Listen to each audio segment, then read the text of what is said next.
back with pharmacist Dr. Melanie Cruz-Foy with Cone Health Community Pharmacy, talking about the proper medicine disposal. All right, we've talked about how to clean out your medicine cabinet, and it's important to make sure that we have those must-have essentials so that we're prepared when someone does get sick or get hurt. So what are some of those must-haves? Must-have. Always have a thermometer. Make sure it's working. Your pain fever reducers, Tylenol, ibuprofen, those are things that you need to have. Also, some other items is allergy medications, Benadryl, Claritin, and Zyrtec. Um, those are the main ones that you should definitely have. If you have asthma, inhaler, always keep an up-to-date inhaler, EpiPens for allergic reactions if you're prone to those, especially come summertime when the bees start coming out and the flowers are blooming, especially around this time, spring. Right. Yeah, for sure, for sure. Okay. All right, so medicine cabinets, often in the bathroom, that's where they've always been, but there are certain medications that really should not be stored in the bathroom. Yes, you do not want to use the bathroom, even though you can go, and even more the older homes have the medicine cabinet in the mirror where you just open it up and that's where you put them at. You don't want to use the bathroom because of the moisture from the bathroom showers and tubs. You could actually deteriorate the medication and it doesn't work anymore, and you'll start seeing them crumble. So the best place is probably near the kitchen where you have kitchen cabinets and you have the different shelves. I would recommend in the kitchen cabinets. Okay. After the medicine cabinet is cleaned out and things of that nature, how often should we be checking it to make sure, well, we do have what we need and this isn't expired and all of that? What I actually like to tell my customers is do it twice a year. And a good reminder would be the spring and fall when you actually are changing the your clocks back.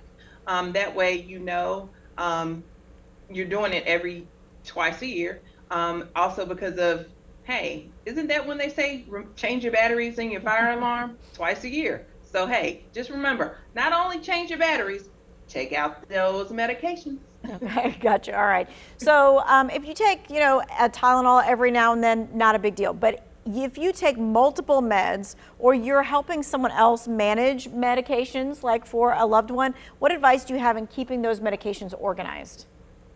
I would always recommend you looking at the bottles and noticing if they're going to be used in the mornings or evenings. And then your medicine cabinet, separate them. Like all the morning meds on one shelf or one area of the medicine cabinet and all the evening on the other side. Also, Cone Health has these great programs. They deal the adherence packaging. And if you have a loved one that's on multiple medications throughout the day, if they take it breakfast, lunch, and dinner, they can actually put all their medications and separate them in those boxes. And it helps them, the patient, and loved ones and caretakers to know, hey, they got their morning meds, it's not in here. So the adherence packaging is lovely. Gotcha, because it has like a little space for each one so they can actually check it and see, yes, they took it, no, they didn't take it. It'll pull out for each day and it'll tell you morning, noon, and night if they have morning, noon, and night, or morning and night, and it just rip it off, open it up, take their meds, and it's done. Yeah, that makes it really easy, especially if you're traveling as well, you're able to do that.